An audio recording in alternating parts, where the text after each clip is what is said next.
Greetings and bienvenue, midnight crew. Thank you for returning to this broadcast, and welcome to new viewers joining us for the first time. If you like a video, then feel free to subscribe. Hey, B. It's pretty late tonight. Everything's going good, but for some reason I'd like to tell you all a sad story. It's a very long one though, guys. I hope you'll care to listen to all of it. The story of whom we'll call Abs. It started back when I was 14. I'm a freshman in high school. Still a bit of an antisocial aspie. Barely any of my aspie friends jump with me from middle school to high school, in before American Spotted. Sitting at lunch with my 3 other annoying friends. Nobody is really talking, mood is down. Everyone has depression, which basically led to our social anxiety. Some girl sits down without asking, also looking shy and depressed. None of us are actually sure how to deal with this. Girl makes no eye contact. One friend, we'll call her K, makes the first move. Hey. The girl is very nervous, she slowly turns. Hi. Turns out the girl is really nice. Blue eyes behind a square set of thick glasses, curly short blonde hair. My height at the time, 5'4". Junior, transferred here. Cancer survivor. Seems to have all these weird medical problems. Can't taste much. Spices are very painful. Can't run. All sorts of weird things. She may be the most socially awkward girl at our table. Still, we let her in, she's got no one else and she's nice as can be. Ends up chilling with us at lunch regularly. She talks loudly about Pokemon, is ridiculously emotionally sensitive, unbelievably, and likes animals. She typically humiliates herself intentionally in hopes of amusement, though that just embarrasses us. She can't deal with her social anxiety sometimes. Thinking about shunning her after a bit. Talking to her privately one day. She starts crying. This happens pretty regularly, but I hadn't been torn apart by the misanthropy, hatred of humans, and self-loathing totally yet, so I care. Tells me how she keeps getting mistaken for a boy. Strange, she's pretty average looking and her hair isn't that short. Tell her it's alright, be all consoling and whatnot. My normally insignificant condolences are actually meaningful to hear. Don't feel totally worthless for once. Tell her they're blind, she's beautiful in my eyes. That was cheesy, but hey, she was beautiful in her own emotionally tortured way. We suddenly become close, talk every morning, every chance really. She wants to add me on Skype. Alrighty then. Things are cool, we're pretty close friends. Suddenly, after 2 months or so of being here, she's gone for about 2 weeks straight. No texts. No one knows WTF is going on. Shrug my shoulders, miss her a bit but just keep walking on thinking she'll turn up soon. She comes back after 2 weeks. Where the hell were you, man? You weren't even at lunch today. She looks contemplative, but I'm just happy to see her and vice versa. She looks at me with hard eye contact. She's smiling in this hollow way. Well, I was on vacation. It turns out I have cancer again. They've identified a tumor in my jaw. This means I'll have to leave school for chemotherapy and surgery. I'm just speechless. She looks down sadly. I'm just staring at her, mouth half open in shock like an idiot. All I say is, oh. Yeah, I'll miss you. We just stand there in silence, I can't move. We hug. I have to be gentle because of more complicated medical stuff. Abs is gone after that day. That was the last I saw her at school, but that was only the beginning of a long, long ride. Don't really know how to process this. Still forget her name at times, but somehow so stupidly attached. Knew her for 2 months, but was somehow fascinated. Turned out she was a talented artist. I mean gifted, just incredible. A couple days of no contact until she hits me up on Skype. I was horrendously depressed but didn't show it. We start to talk how we always did. A couple weeks go by like this, talking every day. One night she thanks me. Says all my other friends abandoned her, that I'm the only one in her life that keeps her updated about school. Despite it having been hell for her, she still misses it. I'm the only person in her life who treats her like a normal person. I'm not always sad around her or fake. I've been faking happiness the whole time. This was the first time in my life I began seriously repressing my emotions, and it was for her. She values me so much, I feel meaningful to someone. Promised then and there I would be her friend, I'd always be there for her. Spend the rest of the night enjoying ourselves and being emotional. Abs starts getting worse, medically speaking. Chemo is making her hair fall out. She needs surgery to analyze a tumor or something. Start hearing from her less. Though she thoroughly enjoys my company, I have to text first now. She's always sick with nausea, headaches, fatigue, and drowsiness. Makes it hard to keep up with her. Our talks have these depressive undertones. I can't really tell her what's going on at school because I would be telling her how depressed I am. She can only really mention treatment as far as current events. Nothing to say really. Puts a strain on our friendship. Suddenly invites me over. Sure. Get to her house. Nice enough place, very empty though. Big family, but it's just her and her mother. She never really spoke of her father, I don't ask. It's recognized we both have messed up familial situations. We've both been through a lot we don't talk about. I'm super awkward going to other people's houses. I actually see her again. She's so weak, lost weight, hair partially falling out. She can pull it out in clumps, and doesn't feel well enough to do more than trudge around occasionally. She spends most of her time on her couch or in bed, just stuck there. Make yourself comfortable. Don't just stand there. I sit across from her on the couch. She asks if it's cold, gets me a blanket. I have not been shown this kindness by a friend since I was maybe 10. We spend the night playing vidya until I get picked up. Had an awesome time. Go home and cry my eyes out privately after seeing her that way. She still doesn't know how much my depression has worsened. We have been texting for a few months.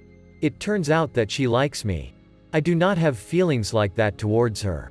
She is very cool about it. We text less and less as we just have less to say.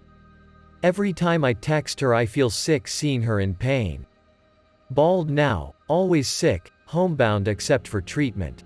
She misses school every day. I'm pissed at all my friends for abandoning her, and now I'm beginning to leave her. Feel like a bastard. She has cancer and I can't talk to her because I'll feel bad. Still loss in self-esteem. I got fed up with myself, decide to see her. She's too sick for that now. I've just been a bad friend by this point. We go weeks at a time without speaking. Sophomore year. Begin volunteering at the school library. What better pastime for a depressed teen than being treated like crap or just left to think? Working at Biblioteca. The librarian apparently knows Abs. She keeps me updated. Art teacher I despise is also very close to Abs. Keeps everyone in school updated but only when there's drama. The bastard makes everyone feel bad for her. That's the last thing she wants, you idiot. He will be important later. I share the library with the yearbook group. I met this fun cute girl we'll call M. She's with the yearbook club, starts hitting on me. She talks to me every day. The librarians don't even care, they know what's up. Bless them. Turns out she got assigned to write about Abs. Something I can help with. We hit it off nicely. I message Abs. She didn't even know there was a yearbook page about her. We all set up a meetup at her place despite her health. We get there. Well, this is rough. I'll spare you the details. She wasn't doing great. We mostly just chill. Yearbook girl gets a small interview. The page was crap going in. Pre-typed by some person that didn't even try. Wrong cancer, wrong info altogether, super dramatic and just heartless. Me and M clean that right up. When all said and done, we go home. Feel sick, don't cry this time. Despite my depression, I haven't cried since my last visit at all. I'm just bitter and angry and sick and generally awful. Page gets written. It gets titled, Surviving Cancer. The year goes on. We still don't talk very much. I contemplate taking my own life. I'm 15 by this point. What did I know? I knew I wouldn't, but I wanted to quit hiding how I felt. M was the only one who knew. I decide if I do anything drastic, I may as well talk to some people that matter first just to see them. I message Abs again. She is so sick right now, but she's happy to hear from me. I just want to be happy. I talk to her about life, art, music, philosophy, history, science, stuff we enjoyed but could deeply discuss. She notices that I'm offbeat. Starts asking questions. I've been going on this way too long. Selfishly reveal I'm actually a wreck. She says her sister has depression too. She gets this. She is the most supportive person I've ever had in the hour we talked. She was dying of cancer. She had a 30% chance of living and still she stopped me from doing something stupid. Abs is in deep trouble. She will die if surgery is not performed. 10% success rate. 30% chance she'll even survive surgery. 20 hours. I talked to her beforehand. She tells me she's not scared of death. She just wishes she could watch me get older. I tear up now just thinking of that. Surgery commence. Art teacher is acting like he's the one who's going into surgery. Tells everyone, people that clearly don't know her, to pray. Class's resident Redditor takes issue with this, complains about praying in public schools. They stir up drama. Me and the librarian just sit all day and talk. She's a nice old lady, in her 60s, sweet as can be. She has cried and cried about her and is proud of me for staying strong about it. We don't know the outcome of the surgery until the day after the next. I'm having serious anxiety. The whole school gets an email. It's from the art teacher. The librarian gives me a printed copy, tells me I should see for myself. Open it. Dear, high school acronym. Abs's surgery has defied all expectations and has turned out a success. Goes on to talk about more dramatic stuff. I'm happy, ecstatic about something for the first time in years. I rushed over to M and told her. We hug so hard it hurts and begin discussing. The library lets me off duty that day. They removed her tumor completely, a few more chemo treatments and some physical therapy and she'll be back in school. I can see her every day again. Things are looking great finally. Maybe I can start working on this depression. The world seems full of opportunity. For about a month. Turns out the art teacher overdid it, big surprise. The tests weren't complete. Abs still has cancer. False alarm everyone. The librarian has given up. I've given up, but I don't show it. It just doesn't hurt anymore. I am numb to watching her suffer. I can spend almost no time with her. She has downtime after surgery before they begin radiation treatment.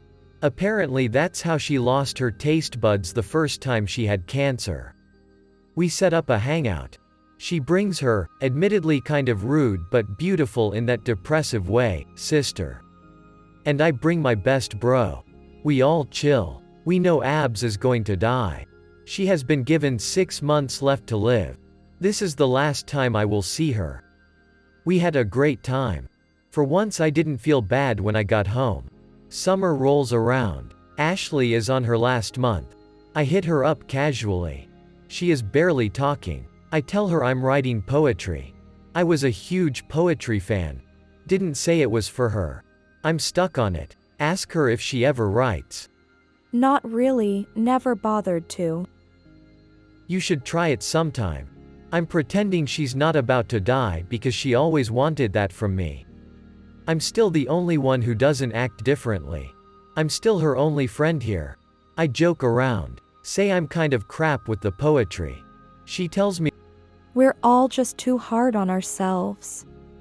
We'll never appreciate things like others do. She tells me she thinks I'll be fine with it. We are our own worst critics. It sat with me. I thank her for the advice. This is the last time I spoke to her. I'm hanging out with a friend one night. Browsing Facebook. Abs's sister posts from her account. Abs is dying. I stop everything and watch her wall for updates. Not many people come to console her. There's no way I can make it. All these family members posting dramatic crap for clicks. They don't actually care about her. I stay up all night just waiting. My friends go home, they all know. Finally I got the notification. She's gone. I breathe a sigh of relief. It's over.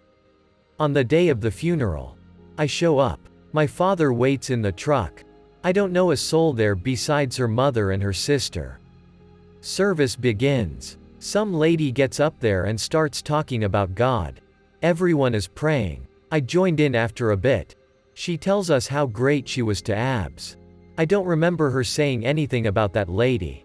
More people go up and say the same thing. Everyone was so kind to her. Some people get their food and just leave. The bastard behind me is laughing while her sister suppresses tears. I want to murder him. Turns out Abs wrote a poem after I said something to her. Says she'll miss us, and not to be sad. All wraps up. Didn't shed a tear. I never shed a tear, I was too numb. Eventually finish her poem. To never stop giving. Dust gathers among the lonely intersections of crumbling walls. Exposed and whistling pipes steadily rust, protruding from howling halls. Thick concrete slab and supports bound to bedrock cling to stability. Machines forged to last lifetimes begin to lose all ability. Screams of an abandoned habitat's last decaying breaths travel swift, forcing grim reminders through the collapse of importance and life once lived. Ghosts that linger of a metropolitan habitat roam the rooms. Faded lights and absence of heat survive along with forgotten fumes. Broken memories serve as harbinger of past recollection of life. These boards once walked on and lived between now rot in disappointing strife. The spirit of purpose and necessity replaced by infinite void. Use for the crumbling structure is a concept that has been since destroyed. The flesh and bones of the dwellers have returned to the earth as carbon. With no souls to nurture space, the hollow foundry darkens. Paint chips and flakes as wallpaper peels, revealing infrastructure's state. Overrun and infected with moss and fungi, creatures infiltrate. Wood once harboring breath now cracks and splinters, snapping with stress and weight. Wires split, untether, spark, and fray, hanging from sockets lay ornate. Echoes of water trickle through ducts unhinging from ultimate roots. Malfunctioning, crumbling chimney shifts apart, now only pollutes. Ceiling caves downward adhering to gravity, close to collapse. Posters and flags previously hung left in nothing more than old scraps. Mirrors shattered reflect only waste of the shell that seldom rests. No longer capable of providing residents comforting nest. Suddenly, realization, revelation, reconciliation. New blood wholeheartedly gives forth total unforeseen aberration. Rodents, termites, mosses, ivies, all surround the dwelling, preparing. Nature grips strong, steady, begins its needed newfound repairing. Birds' nests, cobwebs, rat holes, burrows, all take their place safely in cage. Life revives in the building, despite the limitations set by age. Time passes as the abandoned house becomes a home to the creatures. Creative use is appointed to the husk's great radiant features. Nature leans its soft lips to breathe life back into the old deserted. Every intricate detail that once sat lonely has been converted. The house once lived in and loved never truly stopped giving back spirit. Its essence shifted from decay to nurturing to those near it. Just as man and all its creations meet a destiny of decay. This faded structure would soon turn to dust until it rotted away. But this creation was fortunate to accomplish uncommon goals. To instill hope and vanquish sorrow in countless unrested souls. I hope that you enjoyed tonight's broadcast. If you enjoyed tonight's story, then please subscribe to the channel as more green texts will appear daily. A new broadcast will appear when the clock strikes midnight Central Time.